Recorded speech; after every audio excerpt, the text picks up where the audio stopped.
Acclame-le, alléluia. Soyez bénis au nom de Jésus. Il est bon, Jésus est bon. Est-ce qu'on peut acclamer le Seigneur? Acclamer celui Elle nous concerne aujourd'hui et elle nous soit utile. Au nom de Jésus. Fais le Seigneur. Amen. Donc la Bible raconte qu'il y avait un frère qui s'appelait Daniel. Il était juif. Maintenant, il était dans un royaume appelé Babylone. Amen. Les Babyloniens étaient allés en Israël, avaient vaincu les Juifs dans la guerre, avaient récupéré beaucoup de personnes, dont les Juifs les plus intelligents, ceux qui étaient de la haute classe. Ils les avaient pris pour qu'ils viennent les servir dans leur royaume. Alléluia.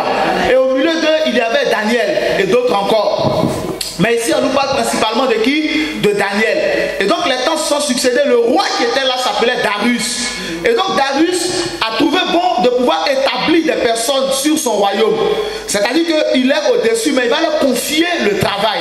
Un peu comme un système de décentralisation. On installe les préfets, les préfets, les conseils généraux et tout cela. Amen. Pour pouvoir faciliter le travail au roi, afin que le roi puisse s'occuper des affaires les plus difficiles. Alléluia. Donc, il a établi des personnes, des chefs. Donc, c'est cela que vous voyez satrape. C'est juste une appellation en leur temps. Donc, c'était des personnes qui avaient la fonction de s'occuper des affaires du royaume. Maintenant, on est au milieu de toutes ces personnes-là. Il a mis à leur tête 3 chefs. Donc, c'était un groupe qu'il avait reparti en 3. Et il a mis 3 personnes pour être chef de 3 groupes. Amen. Mais c'est un royaume babylonien. Donc, normalement, les chefs qu'il doit établir doivent être de quelle nationalité, de quelle origine? Bien. Mais là, la surprise. Dis à quelqu'un le miracle. Bon, si tu n'es pas là, je ne prêche plus. On est d'accord, non? Donc, le miracle, c'est qu'au milieu des chefs, Darius a mis Daniel.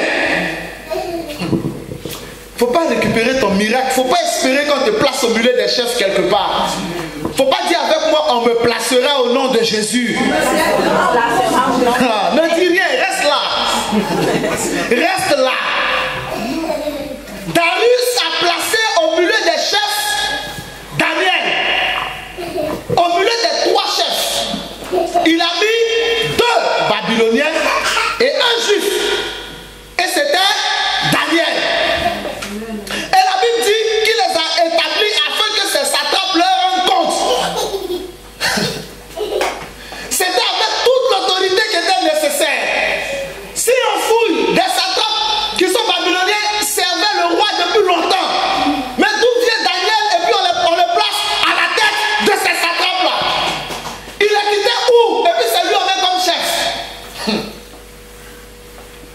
Il est arrivé quand dans ce pays et puis c'est lui déjà qui s'en sort. C'est elle qui est la petite soeur et puis c'est elle qui est déjà mariée. C'est lui qui est le petit frère, il a déjà une grande maison, il a déjà une famille heureuse.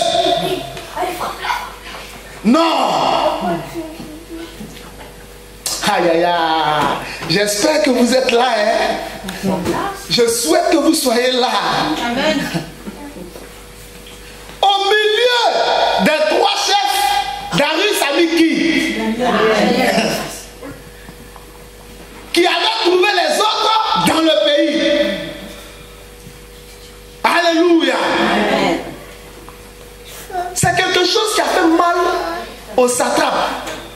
Ça leur a fait tellement mal qu'au verset 4 on dit alors les chefs et les satrapes cherchaient une occasion d'accuser Daniel en ce qui concernait les affaires du royaume. Mais ce qui est bizarre, c'est qu'ils n'ont pas cherché à accuser les 2 autres chefs. Mais c'est Daniel qu'ils ont visé. Parce que pour eux, Daniel ne méritait pas d'être là. C'est comme ça quand tu regardes, on dit non, elle ne mérite pas d'être mariée. Amen. Il ne mérite pas d'avoir le travail. Non. Il ne mérite pas cette grâce et cette bénédiction-là. Non. Elle ne mérite pas d'avoir un tel salaire. Non. Elle ne mérite pas d'avoir une telle stabilité. Non. Pourquoi c'est elle qui va avoir les enfants en premier? Pourquoi c'est lui qui aura les enfants en premier? C'est nous d'abord et lui peut-être. Le jour où on décidera.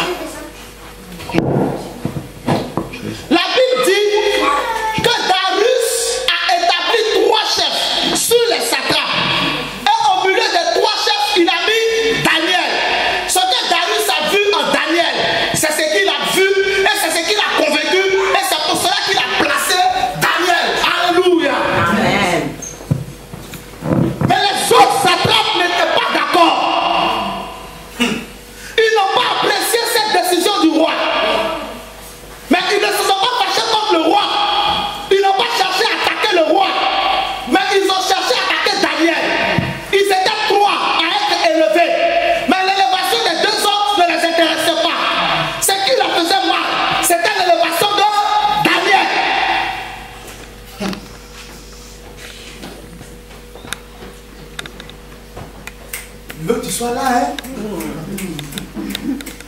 Je veux que tu puisses ouvrir ton cœur. Tu as été enseigné que quand une parole passe, tu dois la prendre par la foi.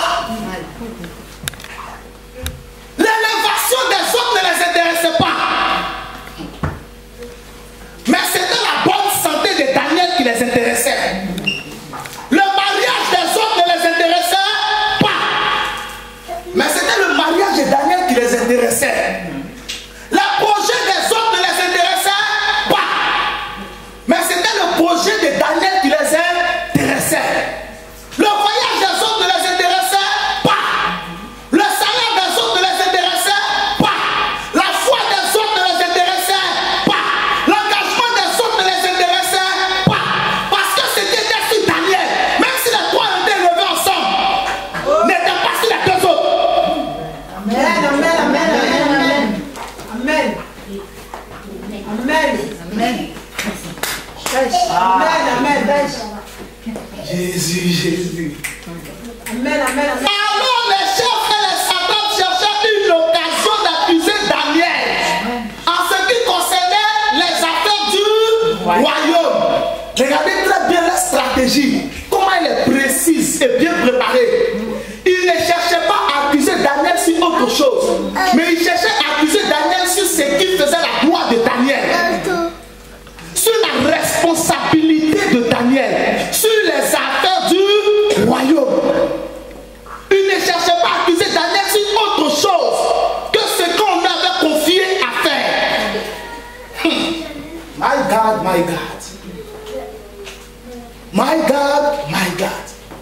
Comme clairement, ils ne chercheront pas à détruire ta vie sur ce qui n'est pas ta valeur, sur ce qui ne te fait pas grandir, sur ce qui ne t'a pas donné ta promotion. Mais le diable cherchera à attaquer ce qui fait ta promotion. Bon, maintenant j'espère que vous avez suivi parce que je vais monter maintenant. Je peux monter, non? Il ne cherchait pas à attaquer Daniel, à accuser Daniel sur autre chose. Mais c'est sur la promotion et sur ce que le roi Darius avait confié à Daniel qu'ils ont cherché à attaquer Daniel. Pour que le roi qui a élevé Daniel, qui a confié cette responsabilité à Daniel, se décourage et regrette d'avoir établi Daniel. Ah, ce matin, quand on était dans le REM, j'ai vu une scène. Une femme était dans le train. Elle était assise auprès de nous. Et il y a un jeune homme qui est aussi monté. Ce que j'ai remarqué, c'est qu'ils étaient ensemble sur le quai. Quand on est arrivé, ils sont montés ensemble. Et le jeune homme était en train de lui faire la cour. Mais la femme était en train de résister. Elle dit, je suis mariée. Mais lui, ça ne lui disait rien. Il insiste. Elle lui dit, je suis plus âgé que toi. Il dit, l'amour n'a pas d'âge. Elle lui dit, je ne peux pas me retrouver dans une chambre avec mon petit frère. Il dit, mais si tu te retrouves dans une chambre avec ton grand frère, il va te faire quoi? La femme répond, il réplique. Il donne des exemples de personnes qui ont fait cela. Elle dit, ça ne me concerne pas. Ça ne me regarde pas. Ça, c'est leur position à eux. Ça, c'est leur conception à eux. Mais moi, ce n'est pas ma conception. Moi, eux et toi, nous n'avons pas les mêmes idées. Nous n'avons pas la même manière de voir la vie. Ce que tu fais ou ce qu'ils font, c'est ce que tu fais et c'est ce que vous faites. Mais moi, je ne suis pas au milieu de vous. Amen. Et le jeune continue d'insister. Et sa station est arrivée. Il lui dit, je descends la prochaine. Elle dit, d'accord. Il dit, est-ce que je peux avoir ton numéro? Elle dit, je ne donne pas mon numéro. Il dit, mais tu vas prendre mon numéro. Elle dit, je ne prends pas ton numéro. Je n'ai même pas de téléphone d'ailleurs même. Il dit, mais il faut que tu aies un téléphone. Ah oui, les oreilles du Saint-Esprit sont toujours ouvertes pour écouter ce qui peut exhorter ses enfants. Amen. Il dit, mais il faut que tu aies un téléphone. Elle dit, je n'ai pas de téléphone. Je n'ai pas besoin de téléphone. Amen. Et le jeune a regardé. Il a regardé jusqu'à... Il dit, bon, je descends. Elle dit, d'accord, c'est bien. Il s'est levé, il est sorti. Quand il est sorti, elle a fait sortir son téléphone. Il a regardé la dame. Amen, amen, amen. Alléluia. Amen. Pourquoi est-ce que je vous raconte ce fait à cause du verset 4.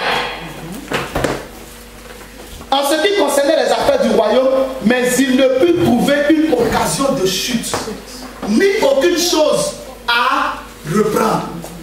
Parce qu'il était fidèle. Parce qu'il était fidèle. La Bible dit que lorsque Jésus était dans son ministère, ceux qui venaient pour le piéger cherchaient toujours des pièges, posaient toujours des pièges pour le piéger dans sa parole et dans son enseignement. Mais chaque fois qu'ils essayaient de démontrer aux autres que Jésus était un menteur et un pécheur et un trompeur, ils n'arrivaient pas à trouver de failles dans son enseignement. La Bible dit que les satraps qui n'étaient pas contents de la promotion de Daniel ont cherché à attaquer Daniel sur les affaires du royaume. Qu'est-ce que ça veut dire? On a confié un travail à Daniel. Eux, ils ont mis des espions pour pouvoir voir si Daniel gère de manière fidèle les affaires que le roi lui a confiées. Sinon, par exemple, ne détourne pas l'argent que le roi lui a confié. S'il ne corrompt pas les personnes qui sont sous lui afin que ces personnes-là fassent un bon rapport à son sujet. S'il n'installe pas d'autres juifs à côté de manière parallèle, pas par l'ordre du mérite, mais parce qu'ils sont de la même origine, ils ont cherché à voir la manière dont Daniel gérait les affaires que le roi lui avait confiées. Vous ne savez pas, même quand vous êtes au travail, vous ne savez pas que le diable envoie des personnes pour essayer de voir comment vous travaillez. Si ce ne sont pas des humains, il envoie des démons pour regarder comment vous travaillez quand ton patron n'est pas là, pour voir comment tu gères la société qu'on t'a confiée quand ta patronne n'est pas là, pour voir comment tu gères les enfants qu'on t'a confiés, pour voir comment tu gères la caisse qu'on t'a confiée. Vous pensez souvent que vous êtes tout seul, et souvent nous faisons des choses à dire non, personne ne me voit. Qui t'a dit ça?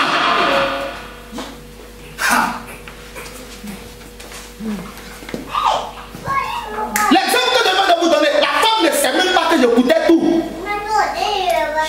Bon, imaginez un instant que j'étais l'ami à son époux, mais qu'elle n'a jamais vu. Et puis j'écoute attentivement. Et puis même, elle est contente, mais oui, tu es jeune et puis tu es bien frais. Ça m'intéresse. Voici mon numéro, on peut se retrouver quelque part.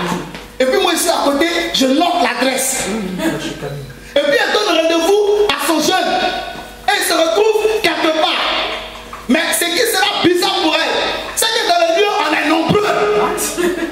Je suis là, son mari est là, sa belle-mère est là, sa propre est là, son père est là, ses petits frères sont là, tout le monde est là.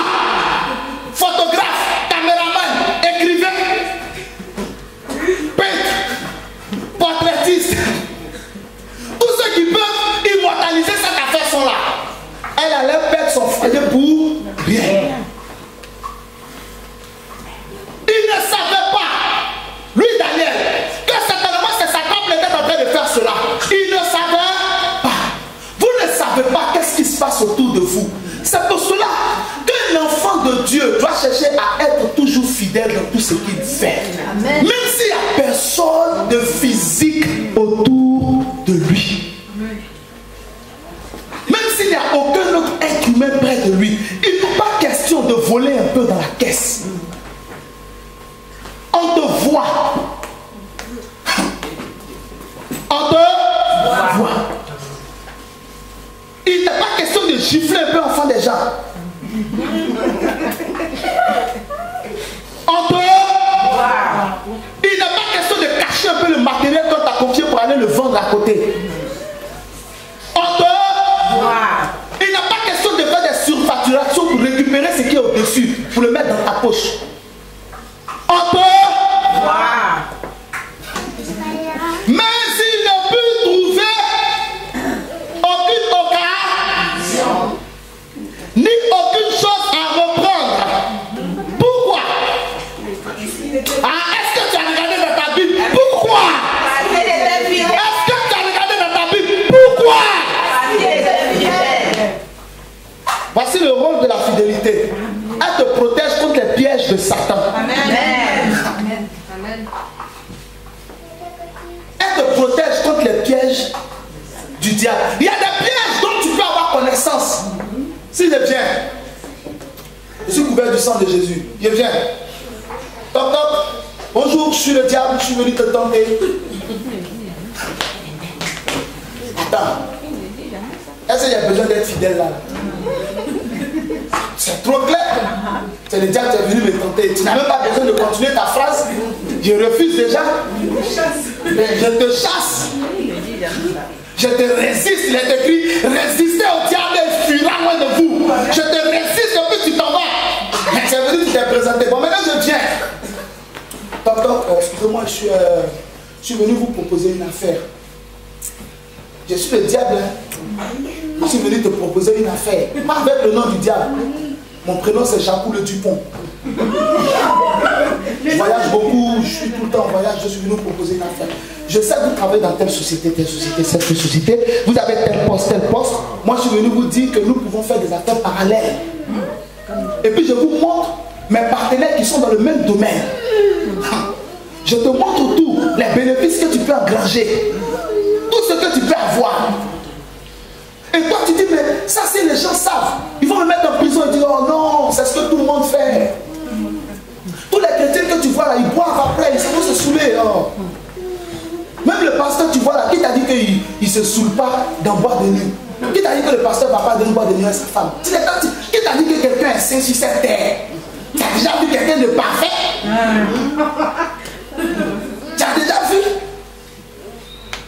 Si tu fumes un peu, ça fait quoi? Qui te voit? Regarde, je vais te montrer une stratégie. Tu fumes avec les païens, comme ça c'est un fou. Quand les chrétiens sont là, tu ne pas ta bouche. Tu mets du dexérine, tu manges de bons chewing-gums. Et puis dès que tu le vois, tu commences à prier en langue. On dit non, mais le frère, la soeur, non. Il aime Dieu. Ça peut marcher. Parce que les chrétiens qui sont là ne sont pas Dieu pour tout savoir. Ça peut marcher parce que le pasteur n'est pas Dieu pour tout savoir. Mais il y a quelqu'un qui voit tout. Le Saint-Esprit. Il voit tout. Ça fait quoi? Si on couche ensemble, ça fait quoi? Jésus lui-même n'a pas dit la chair est faible. Ça fait quoi? C'est de temps en temps et puis bon, après, plus tard, on peut voir ce qu'on peut faire.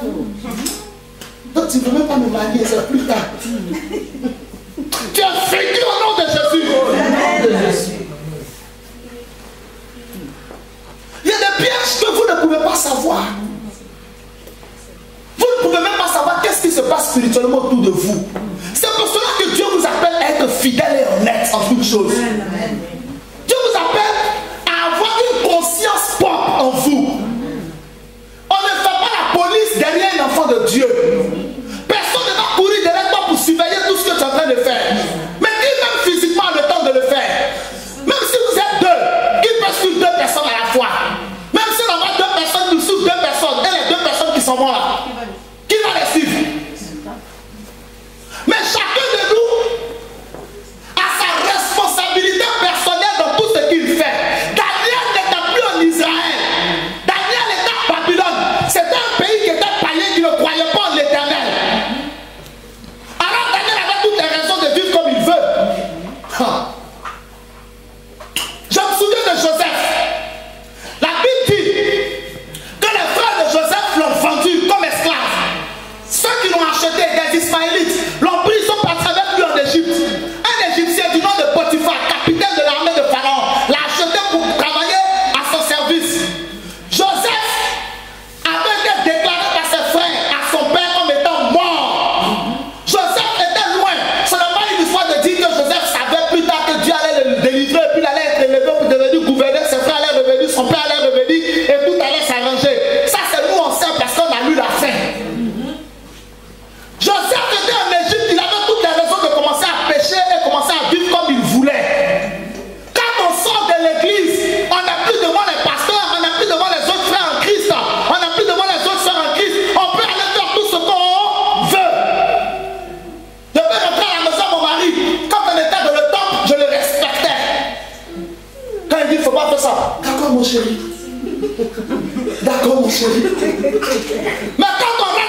père n'est pas là. Ta mère n'est plus là. Nous sommes deux. Je peux jouer les signes devant tout le monde. Et tout le monde m'acclame, tout le monde me respecte. Ah, mais le frère, il aime Dieu. Quand je viens, je salue tout le monde. Oh, bonjour ma soeur. Bonjour mon frère. Oh là là. Oh, la grâce de Dieu. Oh, la grâce de Dieu.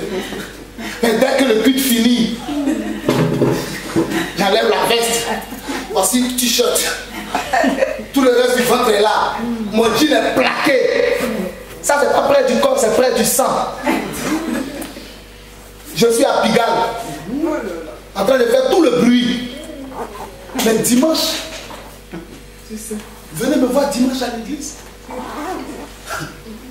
Venez me voir dimanche, je suis pur. Souvent quand on fait ça, on pense qu'on fait du mal aux hommes de Dieu ou aux frères qui sont. Mais ce qu'on ne sait pas, c'est que chacun de nous sera jugé en fonction de ses propres œuvres. Ce n'est pas les œuvres des autres, ce sont tes œuvres à toi. Amen. Personne ne sera condamné parce que son père a péché. Papa, tu as péché, tu es condamné parce que toi, tu as péché. La Bible dit, l'âme qui pêche, c'est elle qui mourra. Amen. Joseph était en Égypte. C'était une raison suffisante sur le plan naturel. Pour faire ce qu'il veut, il n'a plus d'espérance. On l'a vendu, on a déclaré qu'il est mort, c'est terminé, il est en Égypte. Il peut faire ce qu'il veut, qui va le condamner? S'il arrive devant Dieu, il dira à Dieu, j'étais en Israël, j'étais pur. Mais regarde ce qu'ils m'ont fait, tu as laissé les gens me vendre, tu as laissé les gens déclarer que je suis mort, tu as laissé les gens me faire esclave. Moi qui avais un père, moi qui avais une mère, moi qui avais des frères. Et puis aujourd'hui, tu es venu me dire que j'ai péché. Non, j'ai le droit de faire ce que je veux. Aucun péché n'est justifié. On ne peut pas justifier un péché. Seigneur, j'ai péché parce que. Il n'y a pas de raison suffisante pour pécher devant Dieu. Amen. Et il y a une raison suffisante pour se sanctifier. La résurrection de Jésus. Amen. La femme de Potiphar, le patron de Joseph, est venue vers Joseph pour coucher avec lui. Elle n'est pas venue vers Joseph pour parler d'un projet. Elle était directe.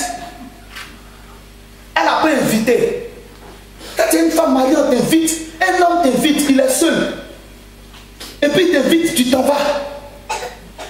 Oh ma soeur, non, c'est juste l'amitié. Quoi? Ne le suis jamais.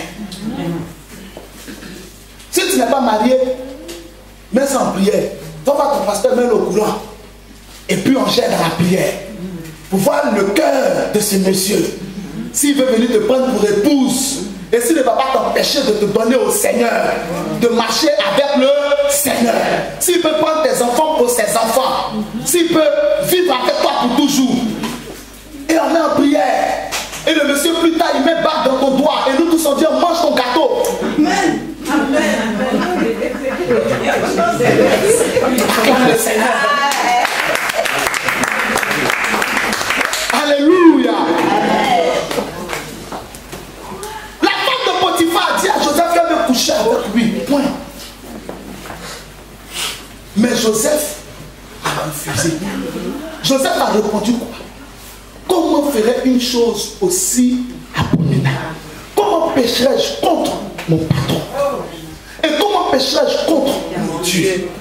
Donc ce n'est plus une histoire de j'étais en Israël et j'étais craignant l'Éternel. Mais même si je suis en Égypte, même si je suis ailleurs, loin de mon père, loin de ma mère, je crains toujours Dieu. Car il a ma vie, il a mon espérance. Il ne me fera changer de position. Joseph est resté ferme parce qu'il voit sa vie en Dieu. Si vous voulez être fidèle, voyez votre vie en Dieu. Ne voyez pas un business en Dieu. Ne voyez pas un moyen d'avoir ce que vous voulez, point. Mais voyez un moyen d'être ce qu'il veut que vous soyez. Venez à lui pour ce qu'il est et non pour ce qu'il peut vous donner. Car il donne en abondance au-dessus même de ce que vous pouvez penser. Mais il éprouve d'abord.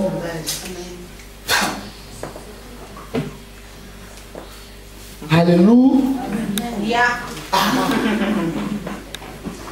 Ils ont cherché une occasion de chute en Daniel.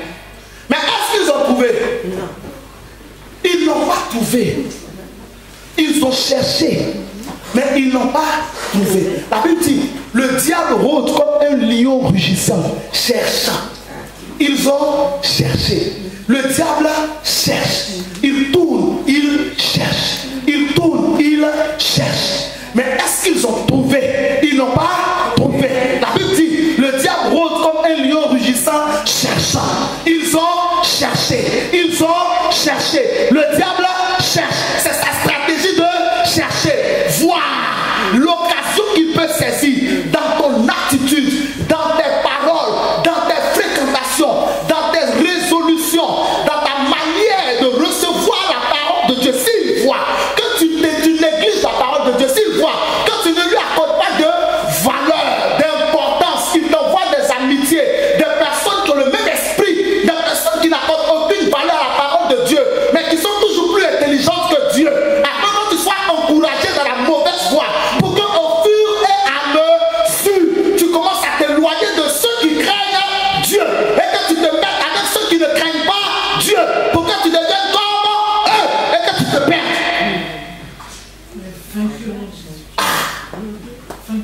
Il cherche. Mais est-ce qu'il a trouvé? Non. Dis avec moi, il le trouvera. Tu n'as pas bien parlé. Tu n'as pas bien parlé. Amen. Amen. Bon, on va prendre une autre étape. Acclame le Seigneur ce matin. Toujours de Daniel. C'est un peu long. Ce qu'on va faire, on va sauter. Ben, attendez, une phrase, s'il vous plaît. Regardez le verset 5. La première phrase du verset 5. Et ces hommes disent, oh my God. Et ces hommes disent, nous ne trouverons aucune occasion comme c'est Daniel. Mighty Lord. Nous ne trouverons aucune occasion comme c'est Daniel. Ils ont oublié le travail qu'on leur a confié. Mais c'est Daniel qui est devenu leur travail. Nous ne trouverons aucune occasion. Un homme, il confesse qu'ils ne peuvent pas le piéger. Le type est trop pur. J'ai dit, nous ne trouverons aucune occasion quand Marie passe, car nous chercherons, nous rôderons, mais nous ne trouverons aucune occasion de chute comme Aurélie. Nous chercherons, mais aucune occasion comme Sarah. Nous chercherons comme Conan, mais aucune occasion. Nous ne trouverons aucune occasion. Amen. Eux-mêmes, ils confessent. Soleil est trop fidèle. Amen. Quel que soit ce qui se passe, elle est attachée. Amen. Nous ne trouverons aucune occasion. Eh bien. Ah non, le verset 5 m'a trop attaché. Bon, on va sauter. Regardez ce qu'on va faire.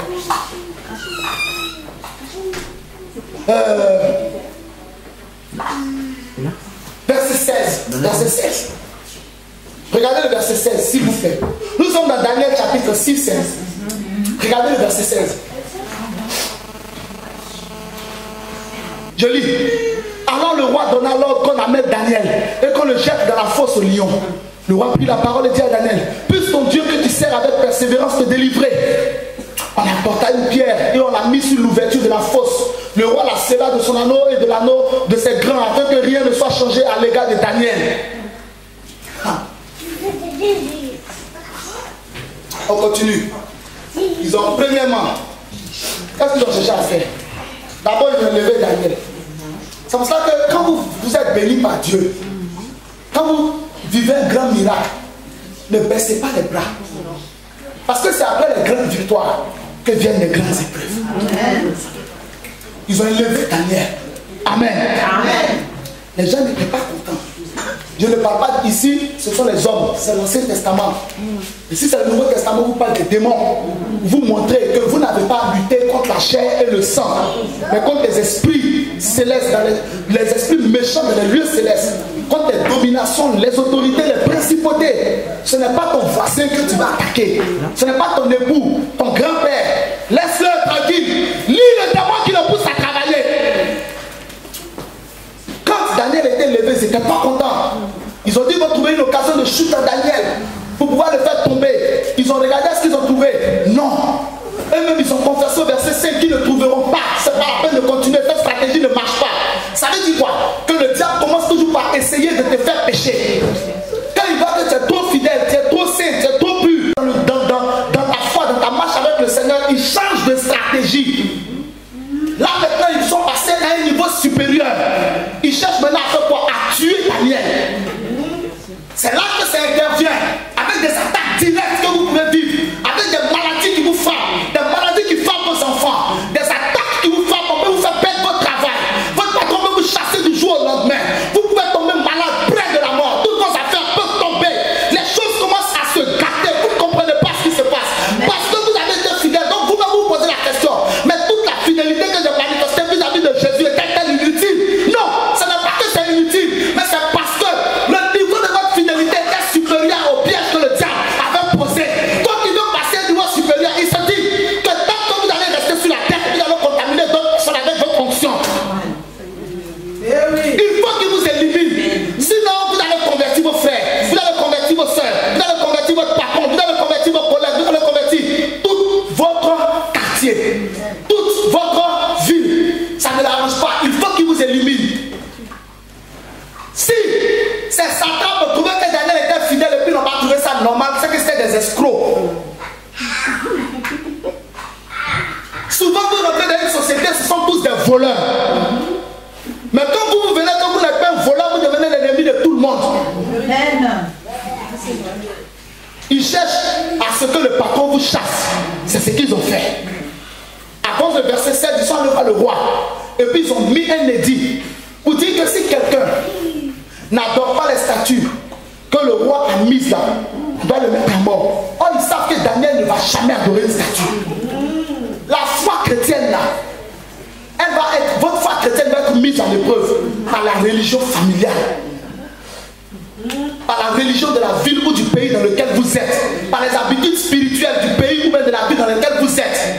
Il y a des familles dans lesquelles on ne sert pas Dieu par la foi, mais par la vue. On va obliger Daniel à devenir idolâtre. Or, dans la loi, il est écrit, tu n'auras point d'autre Dieu devant ma face. Exode chapitre 20. Tu ne te prosterneras devant aucune image taillée de ce qui est dans les cieux et sur la terre. Rien de tout ça. Mais tu aimeras l'Éternel ton Dieu de tout ton cœur, de toute ton âme, de toutes tes forces et de toutes tes pensées. Daniel était trop éduqué pour ça. Ils ont fait exprès parce qu'ils savaient que Daniel n'allait jamais le faire. Quand Daniel a entendu les partis prier Dieu, si vous avez peur des épreuves, vous ne pouvez pas être un chrétien vainqueur. Si vous avez peur du stress, vous n'allez pas être un chrétien vainqueur. Votre foi sera toujours mise à l'épreuve. On cherchera toujours à vous convaincre d'abandonner. Ne pensez pas que ça serait un lit de roses. C'est pour ça que Jésus vous a donné l'exemple. La Bible dit qu'il était dans le jardin de Gethsémane.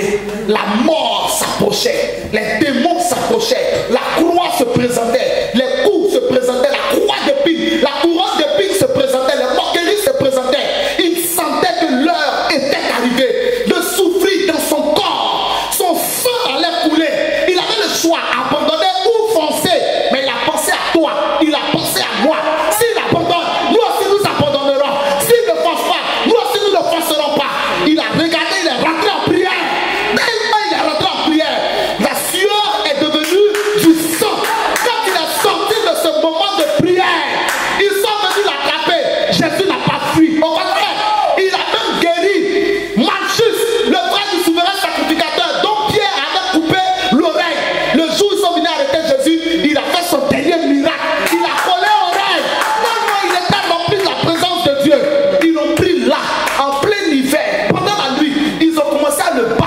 Ils ont commencé à se moquer de lui. Ils ont commencé à cracher sur lui jusqu'à ce qu'il vive ces deux procès injustes et illégaux. Quand il a fini ces deux procès, on ne l'a pas relâché. Au contraire, ils ont relâché un brigand et lui, ils ont décidé de le mettre à mort. Mais Jésus a dit à Pilate, si mon royaume était ici, mes serviteurs seraient descendus pour me délivrer de ta main.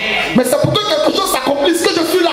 Jésus avait la capacité de se délivrer des liens de la mort qui arrivait. Mais il n'a pas voulu se délivrer à cause de toi. Pour que tu aies un exemple, une force en lui, en sa manière d'être. Il est allé jusqu'à la croix, jusqu'à la mort de la croix. Il a été cloué, il a été tué, il est mort, on l'a enterré. Mais le dimanche à la première heure,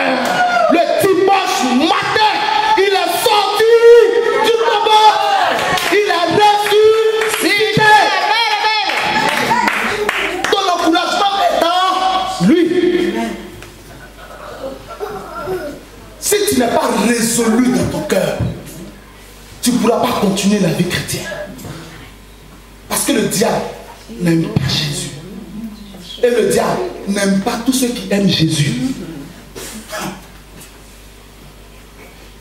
Si vous voyez que quelqu'un dit qu'il est chrétien et puis s'entend bien avec le diable, qu'il n'est pas chrétien de Christ. Alléluia. Amen.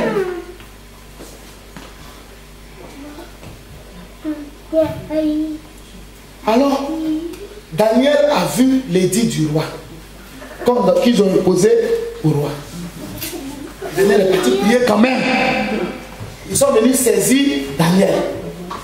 On l'a pris. Et puis on l'a mis dans une fosse, dans un trou, dans lequel se trouvaient des lions qui avaient faim. On n'a pas dit des chats. On dit des lions qui avaient faim. Ils l'ont jeté dans le trou pour que les lions le dévorent et le mangent. Ce qui m'impressionne de cette affaire, vous savez ce que c'est? C'est que Daniel avait été fidèle. Normalement, quelqu'un qui est fidèle, Dieu ne peut pas le laisser être attrapé par ses ennemis. Mais l'Éternel a laissé les ennemis de Daniel réussir dans ce projet. Ils l'ont attrapé, ils l'ont pris, ils ont ouvert la fosse. Dieu n'est pas intervenu. C'est ce qui se passe souvent dans la vie de nous, les enfants de Dieu. On est dans des situations qui sont terribles. Pourquoi Dieu n'intervient pas? Pourquoi il dit rien? Franchement, de vous à moi, de fois ça énerve, de fois ça fait mal qu'il ne réagit pas. On le regarde et dit, mais il est où? J'ai prié, j'ai jeûné. Où il est? Ils ont attrapé Daniel, il n'a rien dit. Ils ont ouvert la force. Je suis sûr que certainement, mais Daniel, pendant que le poussé disait à la dernière minute, l'Éternel interviendra. Mais rien, on le pousse, et puis il avance, Dieu ne fait rien. On prend Daniel, on le jette dans la fosse. Dieu n'empêche pas Daniel de tomber dans la fosse pour dire il va le suspendre dans l'air. Et puis ses ennemis seront impressionnés. Au contraire, même il tombe plus vite que d'habitude. Daniel tombe au milieu des lions. On prend la pierre, on roule, comme ça il n'y a même pas d'espérance pour lui. On ne sait jamais. Mais jusque-là, Dieu n'intervient pas. Dis à quelqu'un jusque-là. Jusque-là, jusque-là. Dieu n'intervient pas. Jusqu'à ce qu'on est prêt de te chasser de ta maison. Hey, ton patron vient d'annuler ton contrat. Dieu n'intervient pas. C'est là que tu pleures. Seigneur, tu dis quoi? Il dit rien. J'étais Daniel dans la fosse au lion. Dieu ne dit rien. Daniel qui était fidèle. Nous tous sommes des témoins. Qui est un témoin? Nous avons vu. Mais la Bible dit en Somme chapitre 4 que le malheur atteint souvent le juste, mais l'Éternel en délivre toujours. Amen. Qu'est-ce qui se passe dans le fond? Les pièges qu'on posait à Daniel n'étaient pas le niveau du combat de Dieu, c'était le niveau du combat de Daniel. Daniel pouvait gérer ça avec sa consécration. Daniel a réussi. L'édit qu'ils sont allés faire prendre au roi n'était pas au niveau du combat de Dieu. C'était au niveau du combat de Daniel. C'était à Daniel de prouver qu'il aime Dieu plus que sa propre vie. Et Daniel a donc prouvé qu'il aime Dieu plus que sa propre vie. Daniel a continué de prier depuis de tout. Donc Dieu ne se mêle pas de ça. Il y a des combats qu'il faut à notre niveau. Dieu ne se mêle pas de ça. C'est trop petit pour lui. Il dit à Gabriel, allons ailleurs. Laisse Daniel gérer ses affaires. On prend maintenant Daniel. Et puis on l'envoie devant la fosse au lion. C'est là que Dieu va rentrer en jeu. Mais qu'est-ce qui se passe dans le fond? Le problème de Dieu, l'essentiel pour Dieu, ce n'est pas qu'on jette, ce n'est pas d'empêcher qu'on jette Daniel dans la fosse au lion. Il gagne quoi dedans? Ce n'est pas d'empêcher que ses ennemis le lient. Ce n'est pas d'empêcher qu'on soit sur le point de rompre ton contrat. Ce n'est pas d'empêcher qu'on soit sur le point de t'arracher ta maison. Ce n'est pas d'empêcher qu'il y a beaucoup de dossiers, puis ton dossier retarde. Ce n'est même pas ça le problème de Dieu. L'essentiel de la victoire et de la gloire de Jéhovah ne se trouve pas dans ça. C'est trop petit ça. Donc il laisse les ennemis de Daniel prendre Daniel et puis les jeter au milieu des lions. C'est là que l'essentiel arrive. Parce que l'essentiel pour Dieu, c'est d'empêcher que les lions te voient.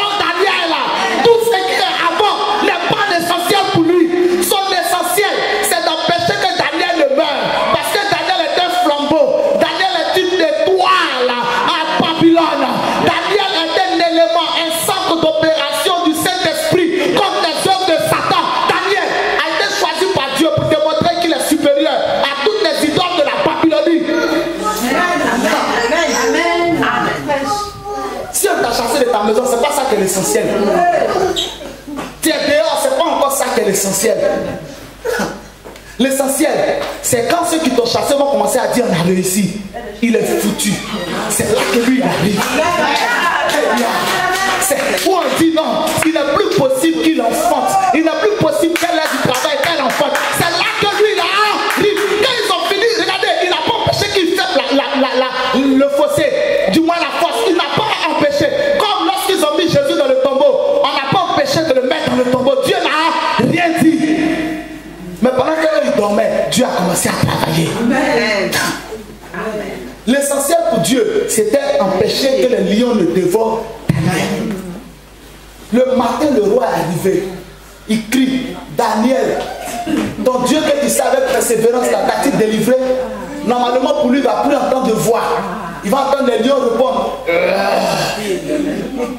C'est bon, un juif.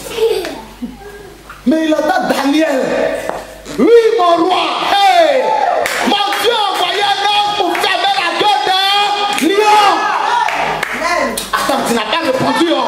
Il a dit, oui, mon roi. Mon Dieu a envoyé un homme pour fermer la gueule d'un lion. Il a dit, oui, mon roi. Mon Dieu a envoyé son homme pour fermer la gueule d'un lion. Le roi même a eu la foi. Le Seigneur ce matin. Alléluia. Le combat d'un enfant de Dieu, c'est jusqu'au bout. Jusqu'à la dernière minute. Alléluia. On va terminer. Tu veux, non? Ah oui, il faut quand même qu'on termine. Bon, allons dans le Nouveau Testament pour le dernier passage et puis c'est bon. 1 Jean. C'est avant Apocalypse là. Allez vers Apocalypse. 1 Jean. Chapitre 3, verset 8.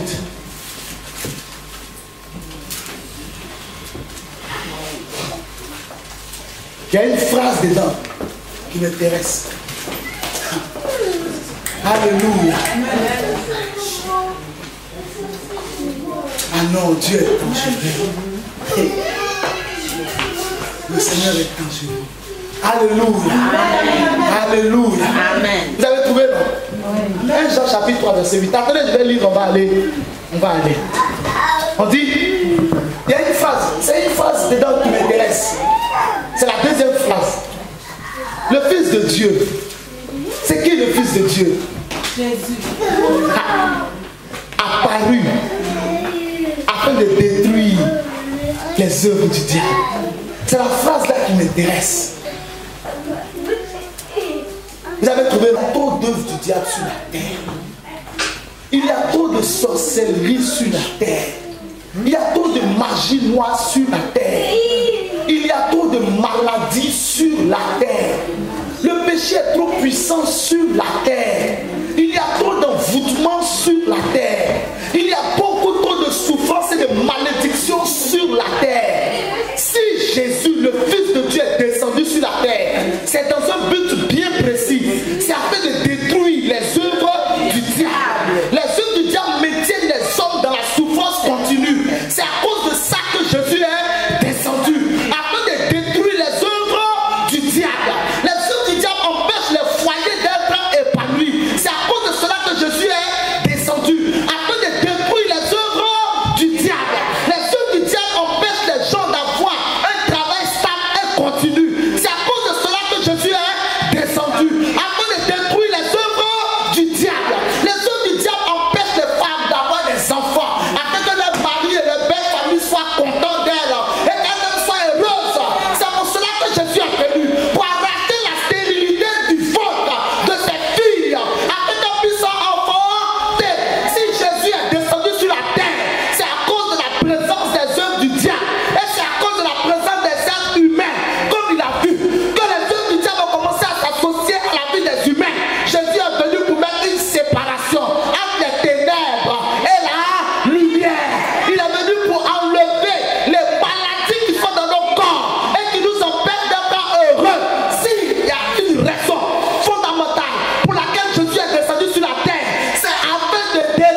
poursuivi un rêve.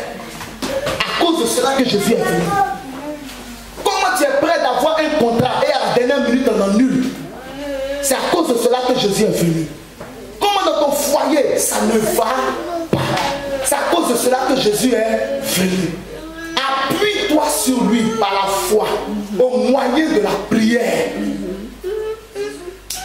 Et il détruira pour toi les œuvres du diable. Parce que Dieu est notre sauveur. Dieu est notre sauveur. Il dit, je suis le seul Dieu juste qui vous sauve. Il a sauvé Daniel de la fosse au lion. Les lions n'ont pas pu manger Daniel. J'ouvre une parenthèse pour vous. Après, quand Daniel était délivré, vous savez ce que le roi a fait? Les gens qui avaient jeté Daniel dans la fosse au lion, le roi les a jetés dans la fosse au lion. La Bible dit, avant même qu'ils arrivent par terre, les lions les ont accueillis au ciel. Ils ont passé les dévorer dans le ciel. Jésus est venu afin de détruire les œuvres du diable. La cigarette détruit le corps des gens. C'est à cause de cela que Jésus est venu. Parce que ça donne le cancer des poumons. Ça donne le cancer des lèvres. La drogue est en train de détruire les gens. À cause de cela, Jésus est venu. L'adultère est en train de détruire beaucoup de maisons. Des femmes qui sont bien, mais que le diable maintient dans un esclavage. C'est à cause d'elles que Jésus est venu. L'alcoolisme est en train de détruire beaucoup de gens. Des personnes qui ont de la valeur. Mais que l'alcool est en train de détruire par un démon qui est derrière. Par un envoûtement. C'est à cause d'eux que Jésus est venu. Jésus est venu à cause de toi parce que tu as des problèmes. Pour te délivrer de tes problèmes. Pour que tu l'adores. Pour que tu le serves. Et que tu témoignes de sa résurrection. De sa puissance. De sa gloire. De son amour. De sa douceur. Jésus a manifesté son amour pour que nous connaissions sa puissance. Alléluia. Amen. Acclame le Seigneur ce matin. Tu vas te tenir debout, je vais prier. S'il te plaît.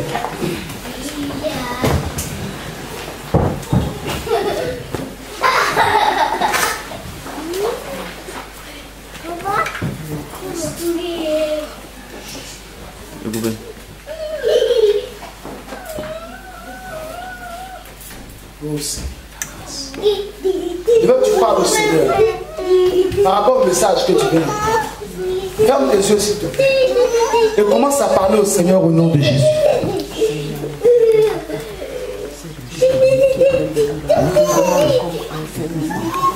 C'est pour cela que ton fils est Jésus est venu pour nous sauver, Seigneur. Prie comme quelqu'un qui a besoin d'être sauvé. Prie comme une personne qui a besoin d'être que cette parole entre dans nos cœurs. Prie comme quelqu'un qui a besoin d'être sauvé. Que cette parole je suis délivré.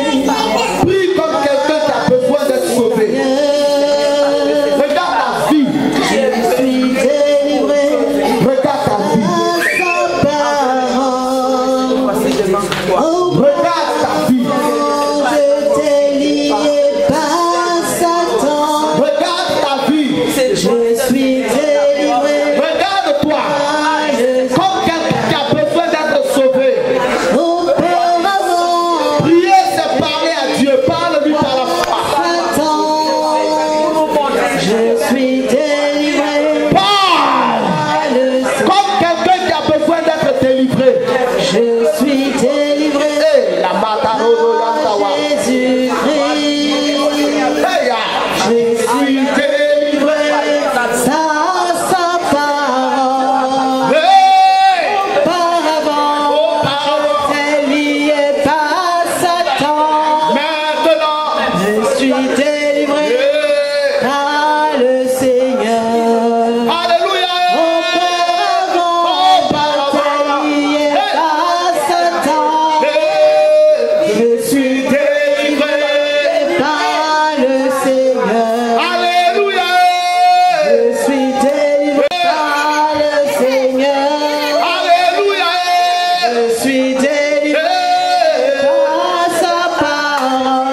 Je suis délivré par le Seigneur.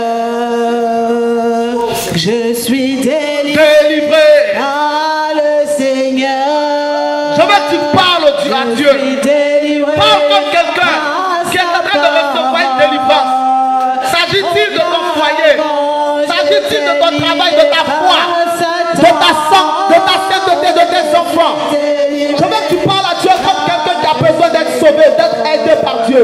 Tu n'arrives pas à t'attacher au Seigneur certainement. Tu as besoin que Dieu se délivre totalement. Au nom de Jésus. Présente-lui ta maison. Présente-lui ta maison. Présente-lui ta maison. Présente-lui ton travail. Tu as des dettes. Tu as beaucoup de soucis financiers. Tu veux que Dieu t'en délivre. Tu connais une instabilité financière, une instabilité sentimentale. Tu n'arrives pas à prier. Tu n'arrives pas à lire la Bible par la foi. C'est une occasion pour toi de parler à Dieu.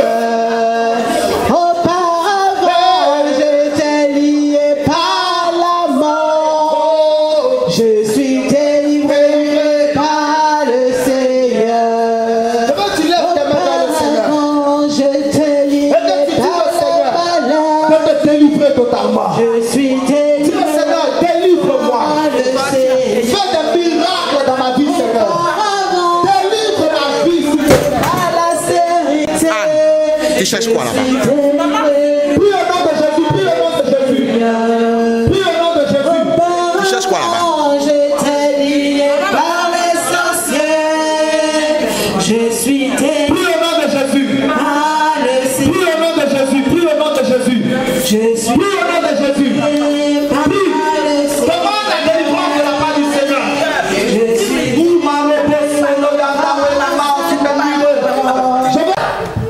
Je te demande de mettre fin à ces attaques-là. Et s'il y avait des démons qui avaient été placés en eux, comme des garde-corps, que maintenant tu envoies ta puissance chasser ces démons. Au nom de Jésus.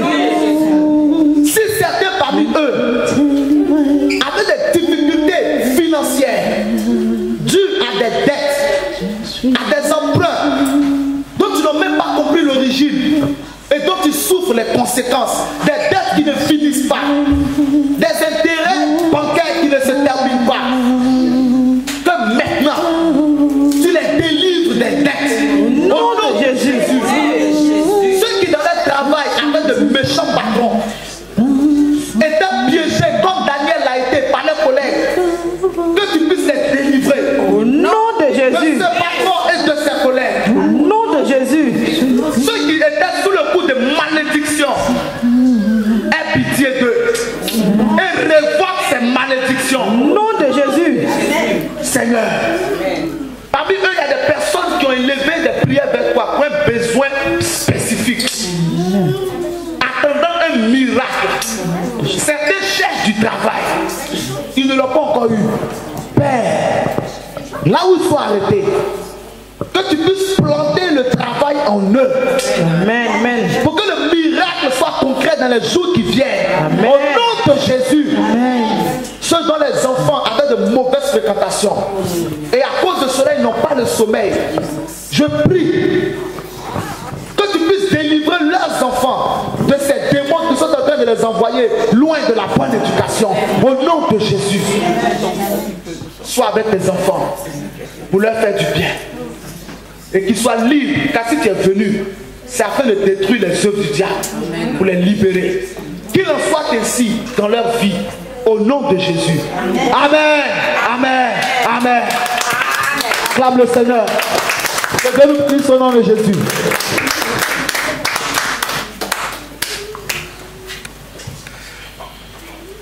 Alléluia. Amen.